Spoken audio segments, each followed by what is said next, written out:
ya? Oke, jadi semua ya, baik pagi hari ini.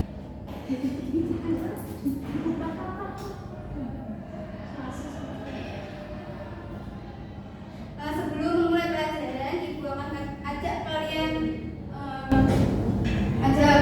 bermain tebak-tebakan, bermain game. Jadi kalian harus fokus ya. Untuk gamenya punya itu huruf pertama. Contohnya kayak gini, hewan sapi. Berarti huruf pertamanya adalah S. Mulai dari hewan kambing. K. Kuda. K. Kalau ayam. A. Ayo. Ya benar Mbak Apri. Ya di sini. Jadi di sini yang fokus. Ya jadi ditanya Ibu. Sudah kita akhiri permainannya. Mari kita fokus pada materi.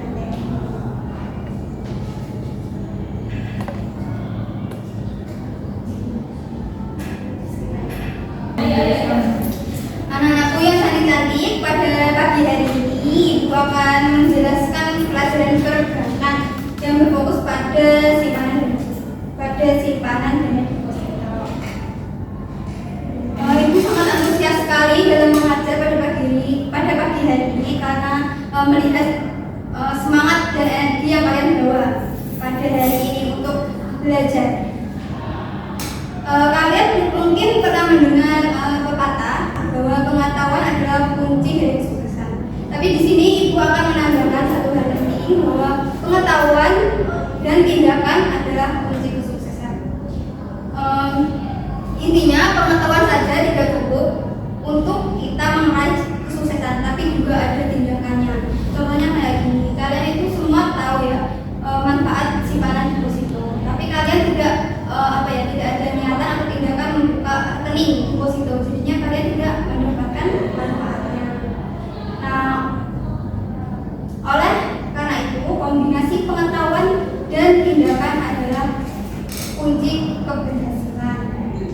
Anak-anakku yang kalian pelajari pada hari ini tidak hanya untuk disimpan dalam pikiran, tapi untuk diaplikasikan dalam kehidupan sehari-hari guna membentuk masa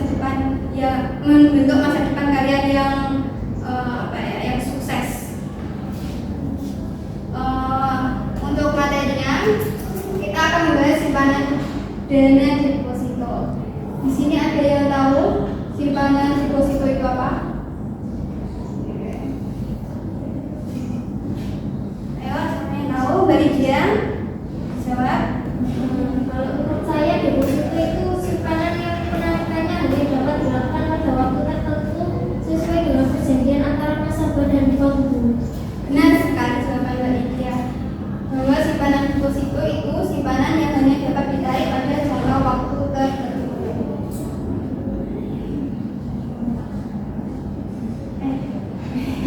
Nah, di sini ada definisi deposito.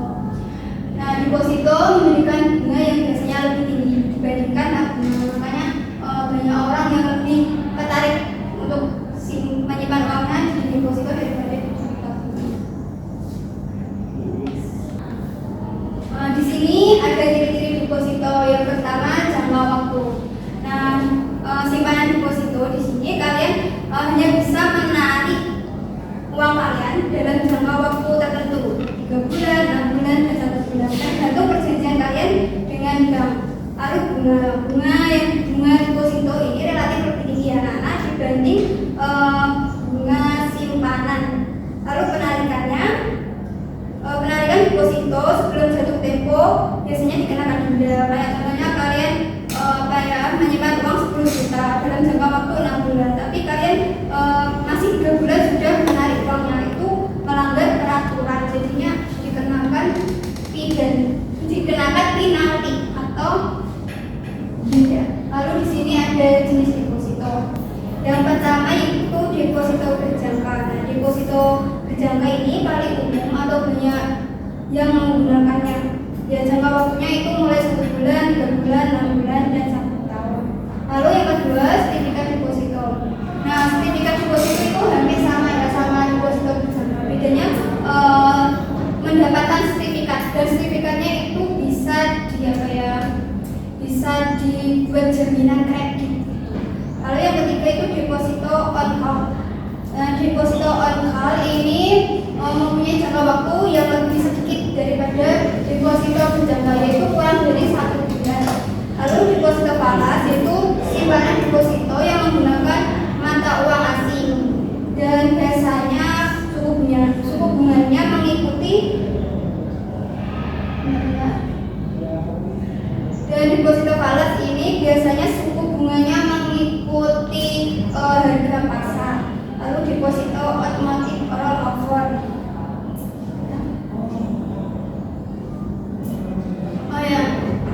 Deposito automatic rollover atau ARO yaitu deposito yang dapat diperpanjang secara otomatis. Contohnya kayak gini, kalian menyimpan uang kalian 10 juta dalam jangka waktu 3 bulan. Nah, selama 3 bulan kalian ternyata belum menarik uang tersebut dan otomatis diperpanjang lagi selama 3 bulan. Untuk deposito syariah, ini deposito yang tidak mendapatkan bunga tapi bagi hasil atau mudarabah. Selanjutnya, keuntungan deposito. Keuntungan deposito yang pertama, investasi aman. Jadinya kalau kalian menyimpan uang di deposito itu sudah dilindungi LPS, lembaga penjamin simpanan. Jadi aman pastinya, lalu bunga lebih tinggi. Nah, deposito di sini pastinya bunganya lebih tinggi daripada simpanan biasa, simpanan tabungan. Lalu yang ketiga, kepastian bunga. Nah, kebanyakan bunganya itu relatif stabil atau sama, jadinya tidak berubah setiap periode. Lalu yang keempat, mudah diakses. Nah, untuk menyimpan simpanan deposito ini kalian bisa menggunakan online atau offline, jadinya sangat mudah sekali. Diverifikasi portofolio.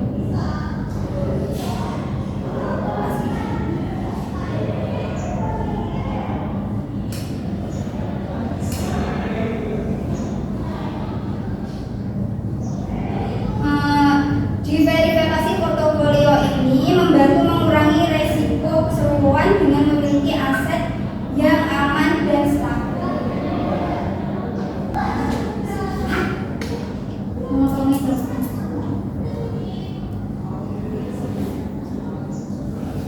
Oke, untuk selanjutnya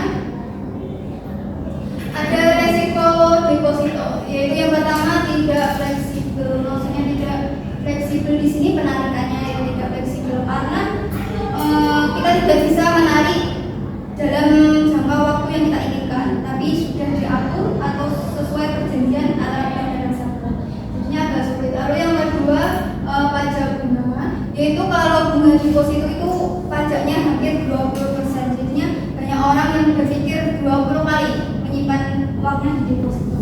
Lalu yang ketiga, tingkat bunga relatif rendah. Ya benar, simpanan deposito itu bunganya relatif rendah jika dibandingkan dengan simpanan investasi atau saham, kayak kripto dan lain sebagainya. Lalu yang keempat, resiko gagal bayar. Biasanya ada bank yang mengalami kebangkrutan, jadinya ada resiko gagal bayar dalam bank tersebut. Tapi nggak apa-apa karena sudah dijamin oleh LPS, lembaga pinjaman lembaga. Lalu yang kelima, penurunan nilai tukar. Nah, biasanya yang menyimpan uangnya melalui deposito jenis falas tadi kan pakai mata uang asing. Nah, itu biasanya sebenarnya mengikuti harga pasar dan mata uangnya kadang mengalami penurunan, dan itu sangat beresiko sekali.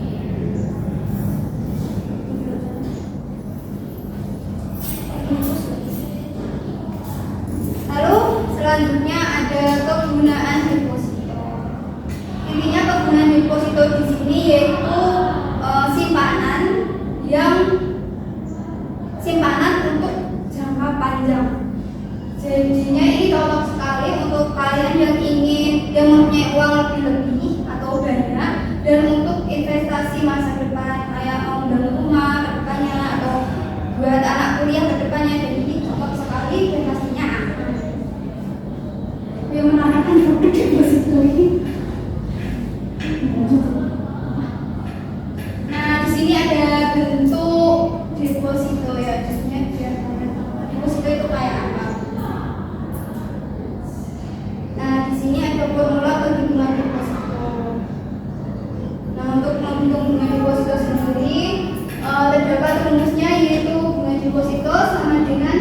Harga pokok deposito dikali suku bunga dikali jangka waktu dibagi 12. Nah, fungsinya kenapa kita harus menghitung bunga deposito agar kita tahu kan ya kalau menentukan deposito itu kurang atau gimana. Lanjut, di sini ada contoh. Nah, jika Anda memiliki deposito sebesar 10 juta rupiah dengan suku bunga 5% per tahun dan jangka waktu 6 bulan, maka bunga yang akan kalian terima adalah itu dimasukkan adalah 10 juta. Dari mana anak? Jumlah depositonya. Ya benar. Kalau 0,05 Bunga per tahun. benar. Kalau 6-nya 6 bulan. Dalam depositonya dalam jangka waktu 6 bulan. kalau 12-nya 1 tahun. ya, berarti kalian sudah paham ya.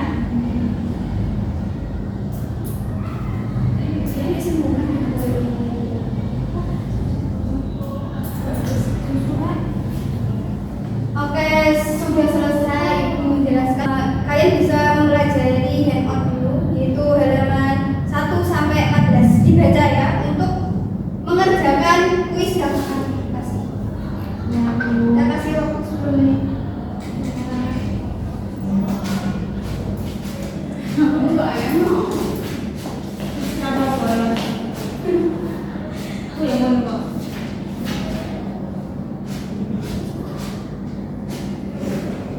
Bagaimana? Sudah selesai membaca?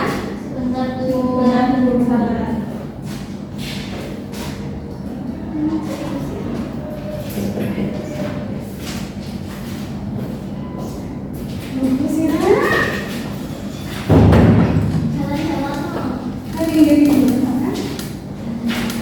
Pasti ikut masih. Udah ya, waktunya sudah habis. Ini bisa dikerjakan tulisnya. Aku kasih waktu 45 menit untuk kalian mengerjakan.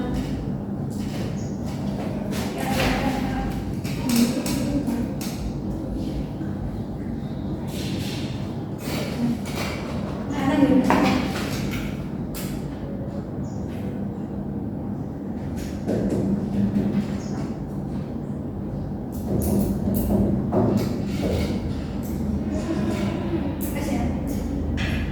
Ini waktunya sudah 45 menit dan ini kalian sudah mengumpulkan semua. Baik, mari kita simpulkan apa yang kita pelajari pada pagi hari ini. Yaitu yang pertama kita sudah mempelajari definisi deposito, ciri-ciri deposito, jenis-jenis deposito, lalu ada kegunaan deposito, langsung ada apa ya? Tadi ada resiko dan keuntungan deposito, langsung dan perhitungan deposito. Ada yang mau ditanyakan sampai sini? Berhubung kalian sudah paham, Ibu akan memberikan pertanyaan evaluasi untuk mengecek pemahaman kalian. Nah, di sini ada yang dijelaskan kembali jenis-jenis deposito itu apa. Menyebutkan saja, nggak usah dijelaskan.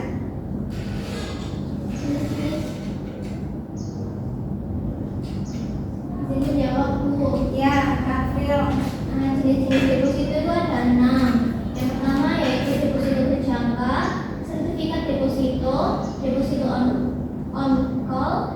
Yang keempat deposito falas, yang kelima deposito automatic rollover, dan yang terakhir yaitu deposito syariah. Jadi semuanya ini sudah paham semua. Untuk tugas rumah, Ibu minta kalian membuat kelompok, mencari informasi tentang berbagai produk deposito yang ditawarkan oleh Bank Indonesia. Kalian harus mencatat suku bunga, jangka waktu penarikan, dan syarat-syarat yang berlaku. Ibu minta kalian membentuk kelompok menjadi 5 anggota dan menjadi 4 kelompok. Sampai di sini ada yang dipertanyakan tentang tugas? Ya, Bella. Untuk banknya ini sama apa beda ya? Oh iya, untuk banknya ini satu kelompok maksimal 5 bank. Harus 5 bank dan itu beda-beda. Setiap kelompoknya beda-beda. Iya, nanti untuk minggu depannya kalian presentasi maju satu-satu gitu ya. Nanti yang mendengarkan bisa bertanya kepada yang presentasi.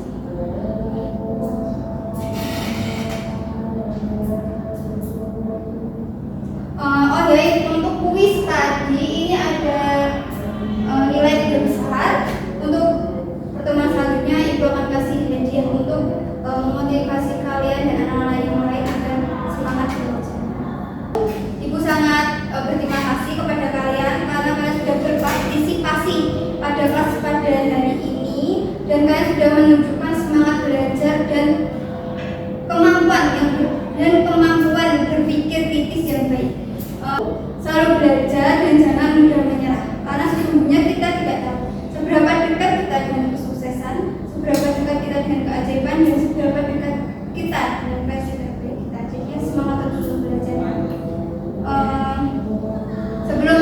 pelajaran pada hari ini Ibu akan